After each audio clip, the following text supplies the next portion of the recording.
时隔7年，中国总理即将再次开启对新西兰和澳大利亚的访问，引发外界高度关注。过去一段时间，中澳关系持续回暖，向美国及其盟友释放哪些信号？面对美欧打压中国电动车产业，澳大利亚并未对此设限。去年，该国市场销售的超80%电动汽车为中国制造。中澳未来合作还有哪些增量？来看报道。 在11号的外交部例行记者会上，发言人林健介绍，今年是习近平主席对新西兰、澳大利亚成功进行国事访问10周年，和中新中澳建立全面战略伙伴关系10周年，也是中国和马来西亚建交50周年，即中马友好年。中方希望通过此访，加强沟通，增进互信，深化合作，巩固友谊，推动中新关系继续健康稳定发展。 更好造福两国人民。新西兰政府对中国总理此访高度重视。该国总理卢克森发表声明表示，李强总理此访将是两国就合作领域进行交流的宝贵机会。他说，中国是新西兰第一大贸易伙伴，对与中国的贸易持续增长充满信心。根据新西兰政府发布的信息，除了首都惠灵顿，中国总理还将访问该国第一大城市奥克兰。 新西兰虽为五眼联盟成员，但一直与中国保持良好关系。中新两国间已成为不同社会制度和大小国家相互尊重、和谐相处、合作共赢的典范。新西兰是第一个承认中国完全市场经济地位、第一个同中国签署并实施双边自贸协定、第一个以创始成员国身份加入亚洲基础设施投资银行的西方发达国家。值得一提的是，自2008年中新自贸协定签署以来，双边货物贸易额年均 增速13%。在此基础上，2022年中新自贸协定升级议定书生效。今年1月1号起，根据自贸协定相关规定，新西兰出口至中国的所有乳制品已经实现100%零关税。 它虽然是一个西方国家，但是和美国虽然是同盟国家，但它和美国呢又保持一点距离。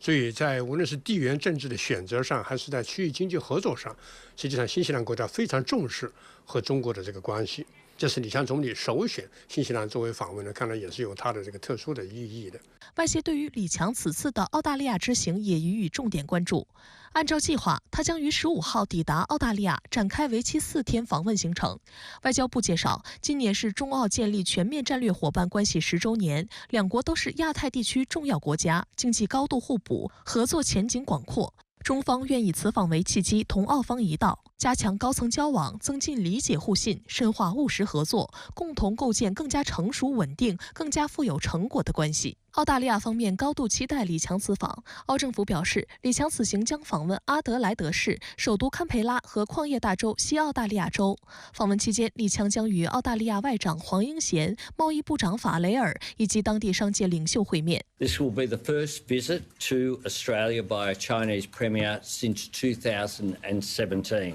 and represents another important step in stabilising our relationship with China.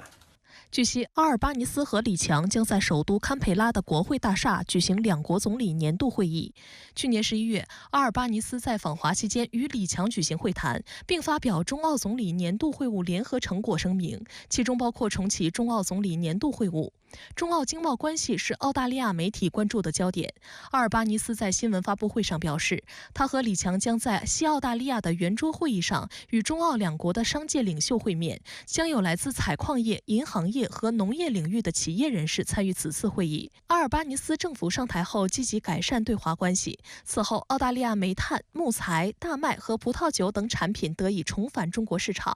数据显示，4月份中国从澳大利亚进口了1040万美元的葡萄酒，较去年同期12.6万余美元的产品额增长了约80倍。澳大利亚第9新闻走访了位于澳大利亚南澳洲产区的威拿酒庄，其中教堂街区红葡萄酒这一款产品4月向中国出口了1.5万瓶。深圳卫视注意到，澳大利亚政府官员连日来频频通过媒体发声，对中澳经贸关系进一步发展表示期待。We're very pleased to see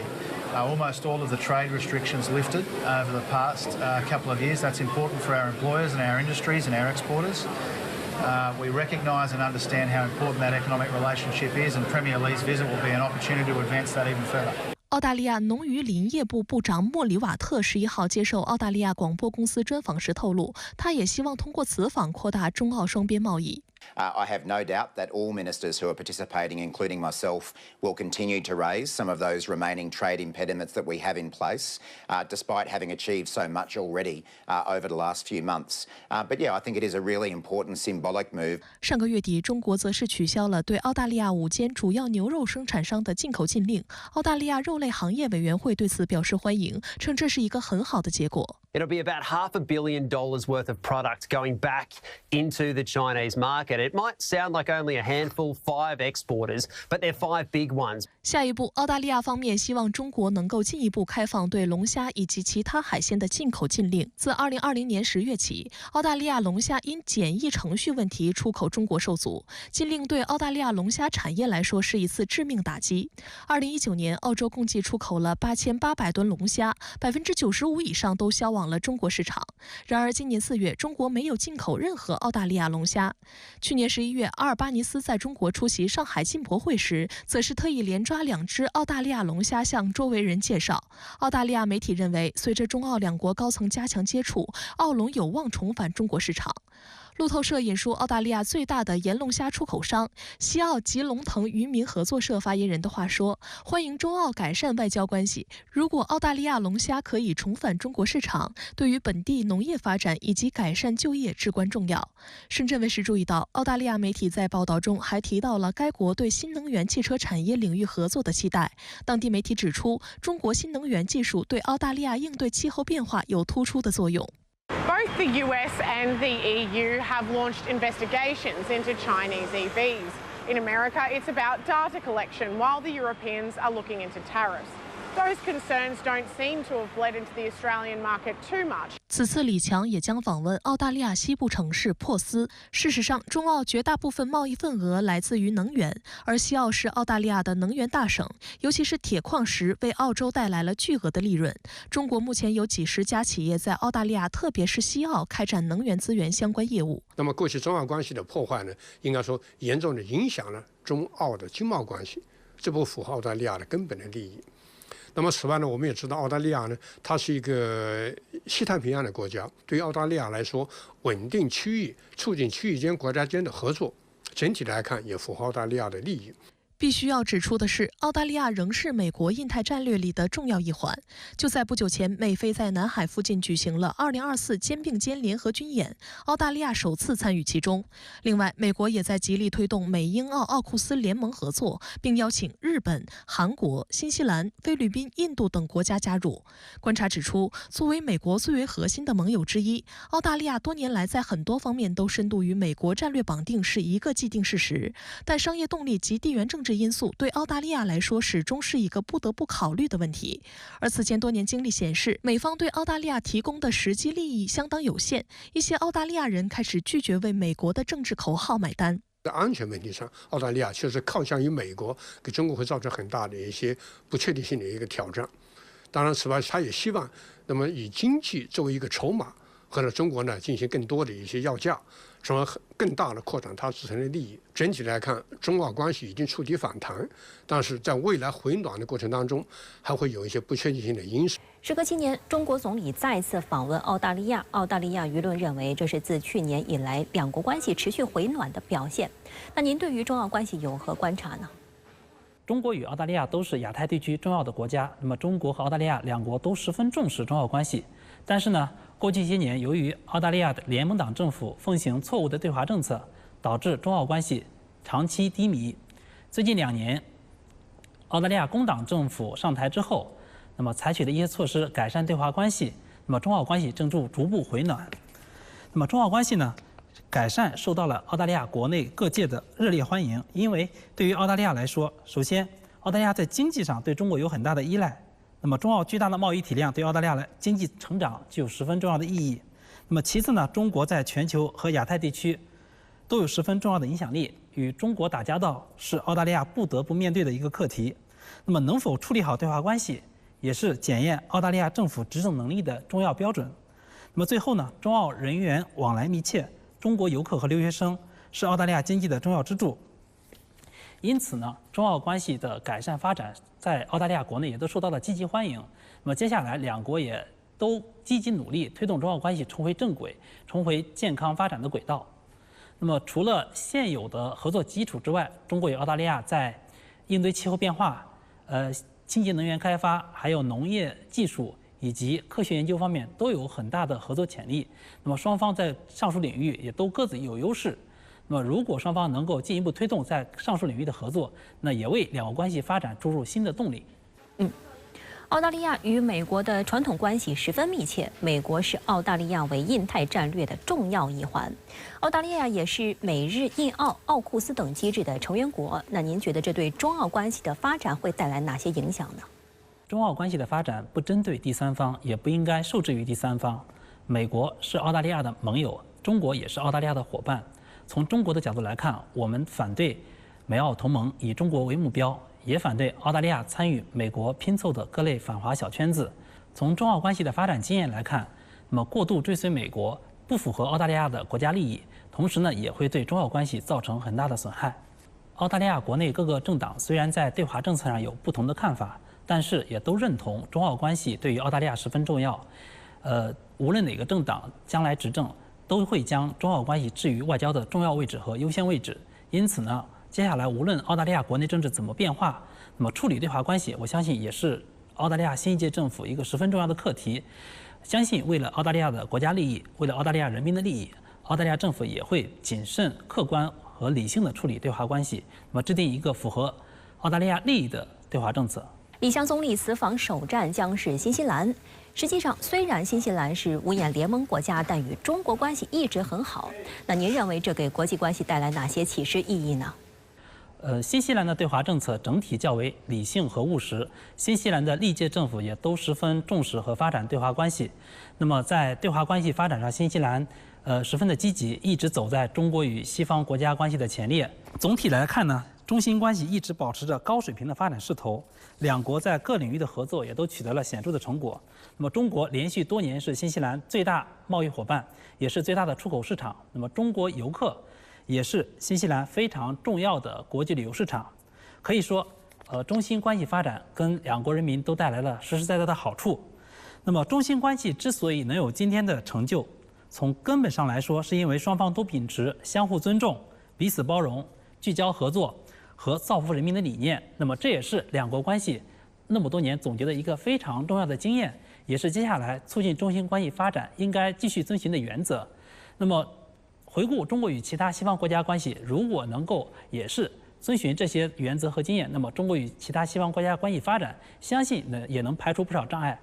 在未来的道路上也能更加顺利一些。国台办12号举行例行新闻发布会，发言人陈斌华就两岸局势、经济文化交流等多个热点问题作出回应。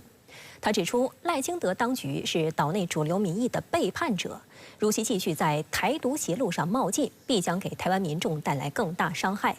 台湾是中国的一部分，何来所谓自卫权？陈斌华还回答了深圳卫视记者关于 ECFA 的提问。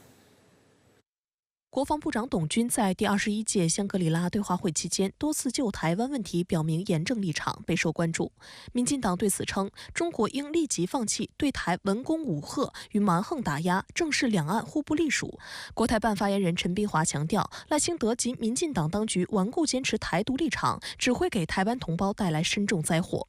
众所周知，台独分裂及外部势力干涉是导致台海兵凶战危的最大祸源。针对台防务部门负责人顾立雄日前宣称，只要解放军攻击在航基建设施以及任何飞航实体未经许可进入12海里空海域，就可以下令行使自卫权进行自卫反击。陈斌华进行了回应：台湾是中国一部分，何来所谓的自卫权？民进党当局妄想给我们维护国家主权和领土完整的正义行动画线设禁，完全是不自量力。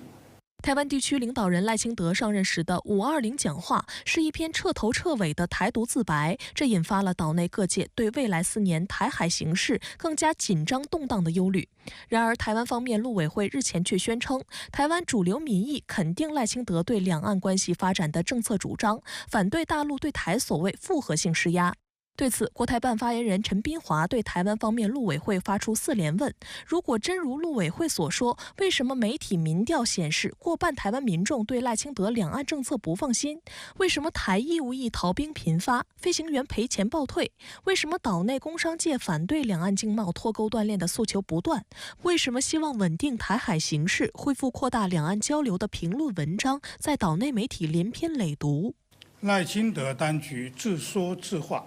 欲盖弥彰，再次证明其是岛内主流民意的背叛者。陈斌华说，大陆与台湾同属一个中国，台湾是中国的一部分，这是真正的台海现状。只要承认体现一个中国原则的9·2共识，海协海基两会对话交往就不会存在障碍。我们将一如既往关心支持台商台企在大陆的发展，与台商台企共享大陆发展进步成果。海峡两岸经济合作框架协议 （ECFA） 是今天国台办发布会的热点之一。发言人陈斌华回应了两岸媒体提出的7个相关问题。赖清德罔顾民意，谋独挑衅，破坏 ECFA 实施基础。对此，台湾各界人士忧心忡忡，但民进党当局仍嘴硬称后续冲击在可控范围内。发言人在答深圳卫视有关提问时表示，冲击是否可控，岛内相关业者最有感受，也最有发言权，而不是民进党当局空嘴薄舌所能遮掩的。大陆方面5月30号发布公告，决定进一步终止海峡两岸经济合作框架协议，也就是 ECFA 部分产品关税减让。岛内舆论指出，这是赖清德520讲话向独派靠拢引发的后续连锁效应，受伤害的都是台湾民众、好商品及商业。深圳卫视记者就此提问。对于大陆方面决定进一步终止 ECFA 部分产品关税减让，民进党当局试图淡化岛内的相关业者担忧和对当局的不满，称后续冲击在可控范围内。请问发言人对此有何评论？民进党当局既然不希望终止 ECFA， 就应该改变谋独挑衅的做法，消除对大陆的贸易壁垒，恢复扩大两岸经济正常交流合作。近年来，虽然民进党当局不断强推所谓去中国化，但两岸文化交流却不断深化。千锤万击还将尽，任尔东西南北风。流淌在广大台湾同胞血液里的中国文化基因，是民进党当局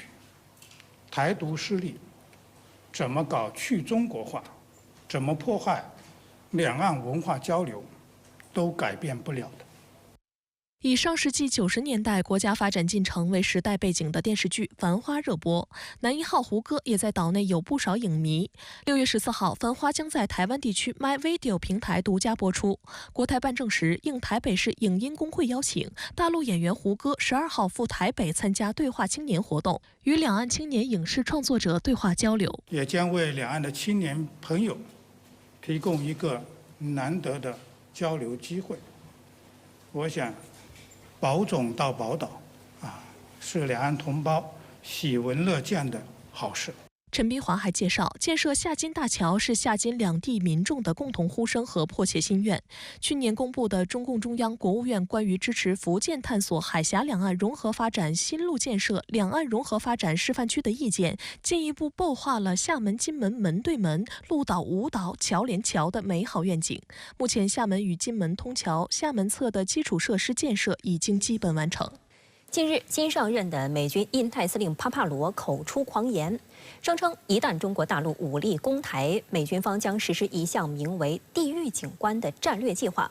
部署数千艘无人艇和无人机，以此来为台当局、美国及其盟友部队争取所谓全面反击的时间。无人机是美方对台军售的一个重点，对于美方不断煽动以武谋独，解放军如何反制？来看报道。美国《华盛顿邮报》10号引述新上任的美军印太司令部司令缪塞尔·帕帕罗海军上将，在此前新加坡相会期间与该文作者乔西·罗金交谈时所透露的内容，宣称美军印太司令部制定了一个名为所谓“地狱警官”的战略计划，其内容为假定大陆武力攻台，美军将部署大量无人潜艇、无人水面舰艇和无人飞机，以拖延时间，为台当局、美国及其盟友部队争取所谓全面反击的机会。帕帕罗还宣称，中国大陆可能会采取快速且突然的攻击策略，以期在国际社会做出反应之前完成行动。他认为必须确保2027年前后，美军及其盟友拥有所谓绝对制胜的能力。按照美国自身的政治传统，就是所谓的对盟友伙伴的承诺是一回事，但是如果真的是要派美国人、美国大兵到前线去，那么这就是另外一回事了。所以说，这也是为什么美方会现在把这个焦点放在所谓的无人作战的这样一个新领域之上。就是我们从地狱景象这个名字就可以看出来美方实际上对于所谓的台海冲突、所谓的台海代理人战争的这种真实的心态，那就是毁台或乱华。那么也就是说，就是要把台湾、台海变成一个所谓的地狱一样的景象那么从中美方才能够达到拖延中国大陆的这样一个国家统一和民族复兴进程的这样一个总体的战略目标。深圳卫视注意到，该文作者乔西·罗金撰写大量涉华专栏文章，恶意向中国泼脏水，发布所谓独家新闻博眼球，在疫情期间还曾编造病毒来自武汉实验室的假消息。分析认为，他的文章很可能是来自美国军方的命题作文，意在渲染所谓中国威胁论，为美军索要军费提供宣传材料。这次他撰写的文章就提到，今年3月，美国国防部提出复制者计划，拟投入10亿美元发展大规模无人作战能力，以抗衡解放军在人员、舰船和武器数量方面的巨大优势。但乔西·罗金认为，美军无人机群的具体交付时间仍不明确，即使地域景观战略付诸实施，单靠无人装备也无法匹敌解放军的大规模军事力量。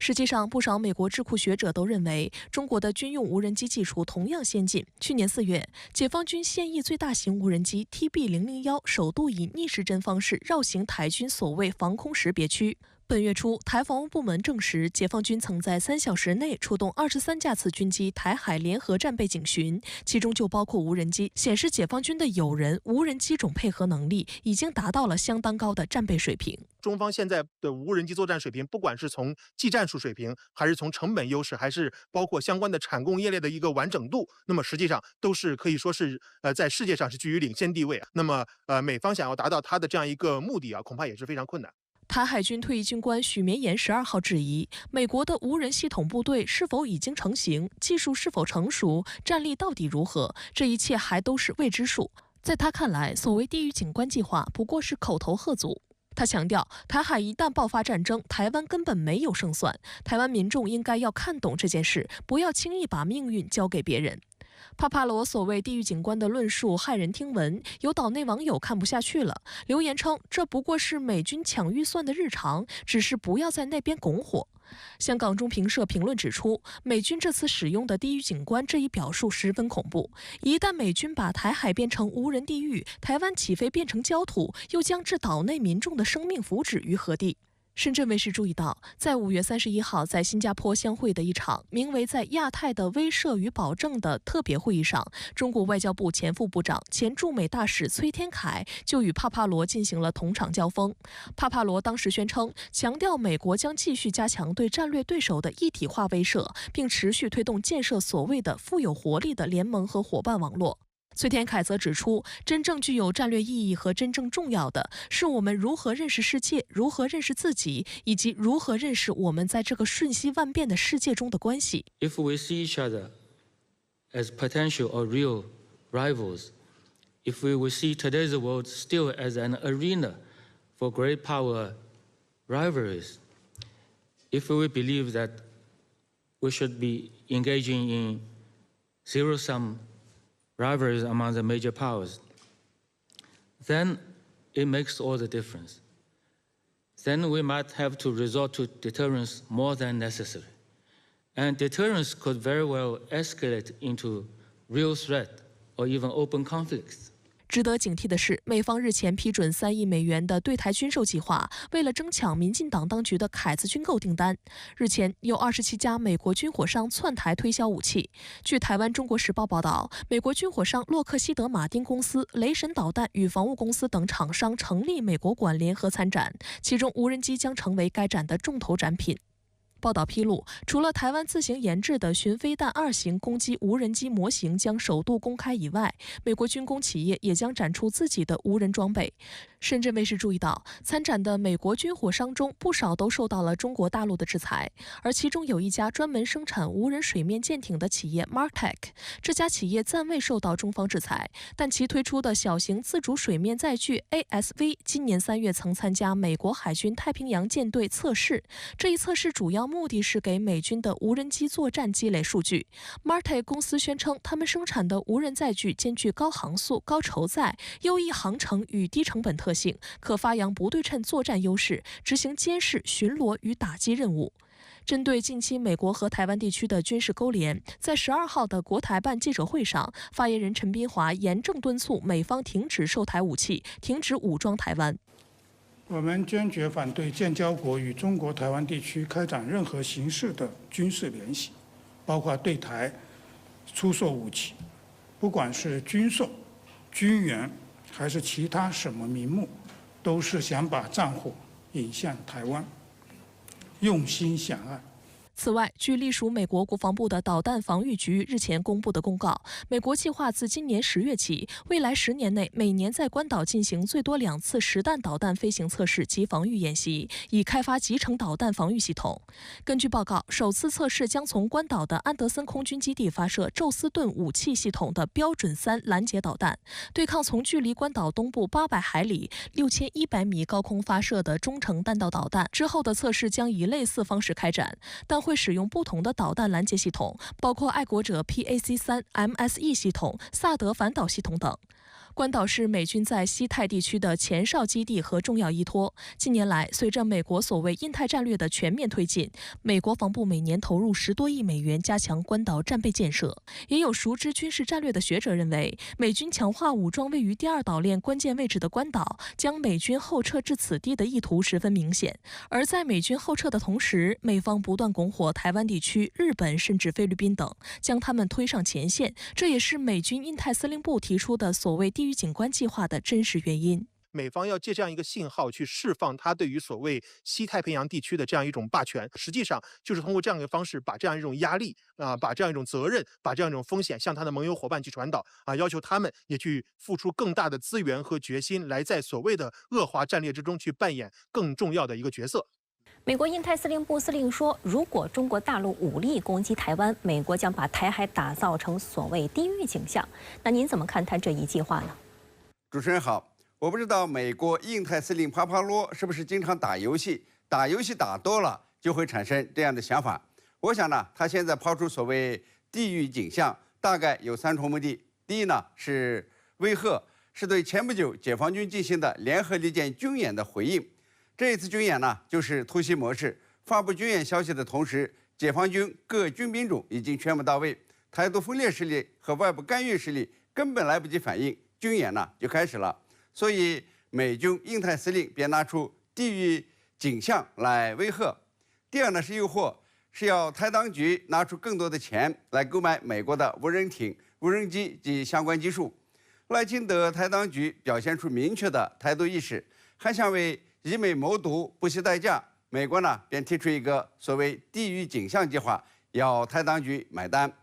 3呢是安抚台湾民众，不要怀疑美国的能力。看看美国正在计划地狱景象呢，台湾民众也不要怕解放军的突袭，也不要怕台湾被大陆收复。台海的地狱景象可以阻挡解放军的任何进攻，进一步呢为台独壮胆。但是台湾民众似乎已经识破了美国的诡计，既不能相信美国能打造出所谓地狱景象，也不相信美军会协防台湾。大家只相信美国会用各种手段让台当局花钱买军火，来资助美军研发新的军事技术。更何况呢，要是地狱景象真的出现了，台湾岛不就成了焦土、成废墟了吗？台湾民众怎么会答应呢？所以地狱景象恐怕就是印太司令脑中回旋的东西，是不太可能落地到台湾海峡的。这里只有一点是需要我们警觉的：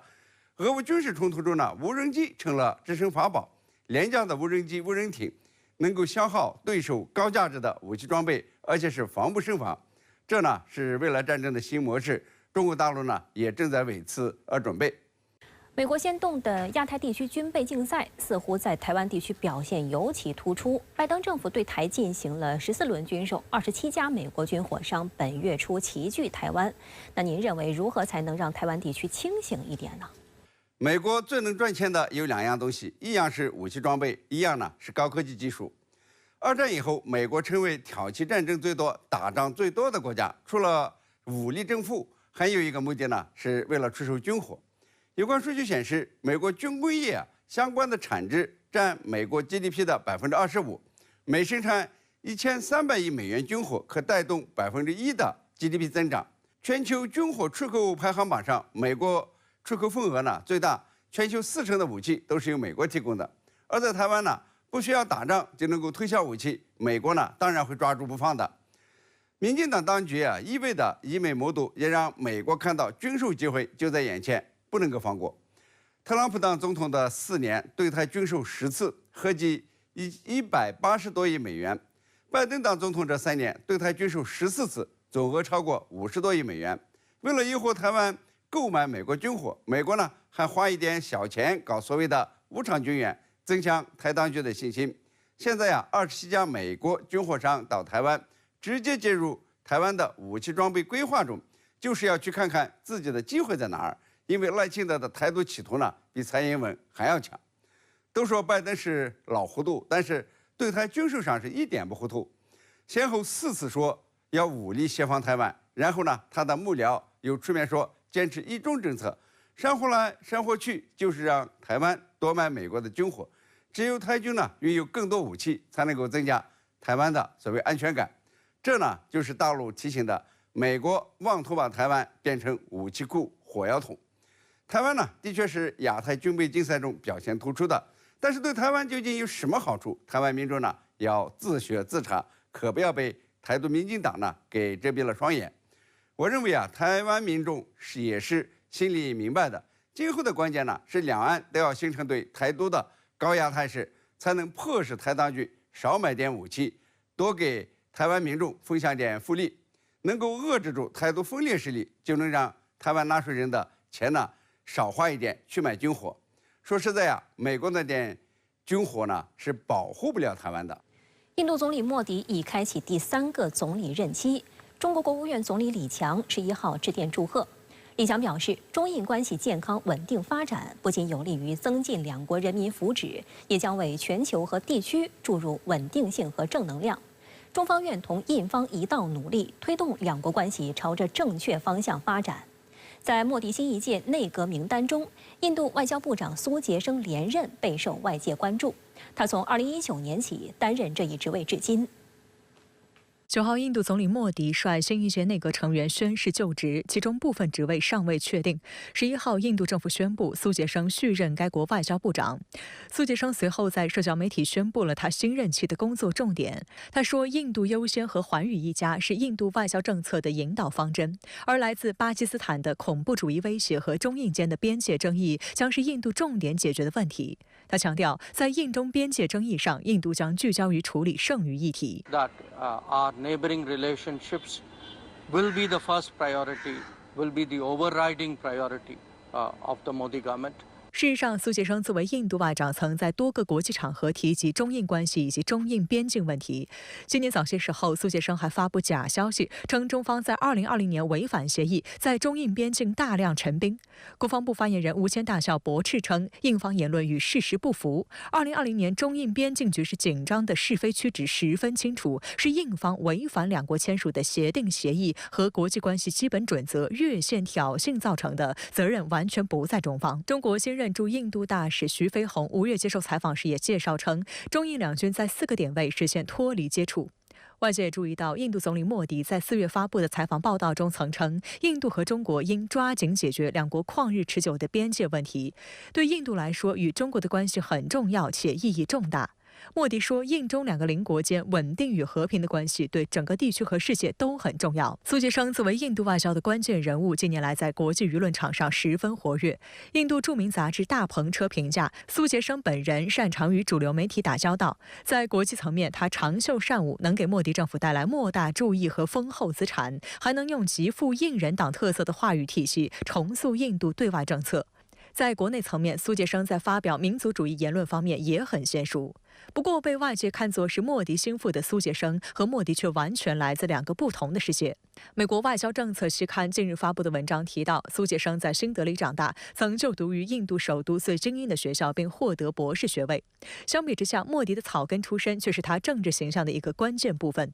与莫迪在国内场合通常讲印地语不同，苏杰生更常使用英语。两人的互补性很强，但2019年5月莫迪连任后，才破格把他升职为外交部长，这也是印度外交秘书首次接任部长职位。在此之前，苏杰生还曾担任过印度驻华大使和驻美大使。苏杰生曾著书阐述他的外交理念，他在出版的第2本书《巴拉特为何如此重要》中，重点论述了中印关系。他写道：只有当我们对中国的态度充满现实主义时，我们才能在世界面前强化我们作为巴拉特的形象。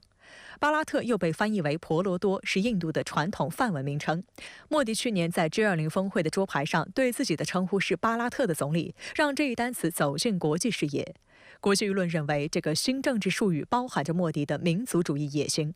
更值得玩味的是苏杰生的第1本书《印度之路》，他在书中写道，印度的首要任务应该是接触美国、管理中国、培育欧洲、安抚俄罗斯，让日本参与进来，吸引邻国，扩大邻里关系，并扩大传统选区。莫迪的第3个任期啊，他的这个人事安排啊，尤其是外交方面的人事安排呢，实际上没有大的这个变动啊。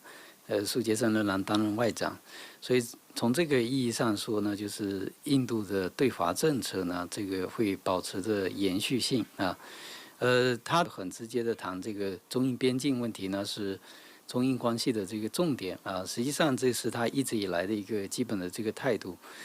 本质的目的是什么？就是只有中印边境的问题解决了，中印关系才有可能做其他方面的这个变化和调整啊和改善。莫迪政府过去10年深度配合美国印太战略，在对华政策方面偏离了苏杰生的初心。但中印两国作为邻国，地缘政治的巨大吸引力不可小觑。印度智库机构全球贸易研究计划发布的数据显示，在2023至2024财年，中国是印度最大贸易伙伴，双向贸易总额1184亿美元，进出口实现双增长。相比之下，印美双向贸易额为1183亿美元，且进出口双开始下降。美国彭博社10号发表题为《没有中国，莫迪的就业危机不可能解决》文章指出，印度官员试图将中国公司从本地供应链中剔除的做法注定失败。印度的市场规模和深度还没有达到让跨国公司把整个供应链搬到这里为其提供服务的程度。报道还称，印度官员们必须明白，他们不能假装中国不存在。中国主导着当今大部分分散脱节的供应链，因此要建立完全排斥中国企业和产品的全新供应链，可谓难上加难。一定意义上说，这是这个经济学的常识，或者是这个印度和中国的很多经济学者的一个基本的这个共识。也就是印度的发展实际上要搭上中国的这个发展的一个快车，只有中印经济的这个相互对接和融合呢，才会给印度的这个经济发展带来真正强劲的这个动力。外界也关注莫迪在新任期内会如何与美国方面进行互动。近年来，美印关系不断升温，甚至被舆论认为印度已经放弃其倡导的不结盟运动初衷，而美国则直接将印度写进了印太战略，全方位进行拉拢。这显示美印关系在短期内只会加强。不得不提的是美印军事合作，例如今年2月，美国政府对向印度出售高科技性能的无人机计划放行，这项合同价值40亿美元，列入名单的都是高科技产品。但另一方面，据印度媒体报道，美国已经多次拒绝对印度国产航母提供关键技术支持，显示美国对印度仍抱有野心。实际上，美国媒体就指出，拜登曾推动对莫迪的制裁，虽然后来因为现实因素两人和解，但目前两人的私人关系实际上是貌合神离。实际上，印度也对美国保持戒心。法新社指出，印度虽然参与美日印澳四方安全会谈，具体行动却并不积极。而且，印度不仅是中俄两国主导的金砖国家初始成员，也是中俄两国主导的上海合作组织初始成员。在西方各国极为关注的俄乌战争中，印度政府也始终避免公开谴责俄罗斯，更没有参与西方对俄罗斯的制裁。恰恰相反，印度借机从俄罗斯获得了价格合宜的石油，美国对此十分愤怒。对于莫迪新任期而言，他面临的形势更加棘手。由于他所在的印人党在国会中的席位大幅下降，因此外界认为他的很多政策或将无法顺利推进。对此，美国也看在眼里。一个要面临悬浮国会掣肘的莫迪，还能在多大程度上为美国印太战略添油加火，也是美方正在考虑的问题。2019年之后，莫迪政府的这个外交呢，实际上就已经非常明显的这个显示出这个站队啊，选择这个美国西方阵营的这个倾向啊。整体而言呢，就是说印度实际上这个已经放弃了这种所谓不结盟的这种思维啊，和不结盟的这种外交啊。现在更多的印度是考虑的如何能够在保持最大程度的这个外交决策的自主权利的基础上呢，这个选择呢这个站队美国啊，同时还能维持好跟世界主要大国的这个良好的关系。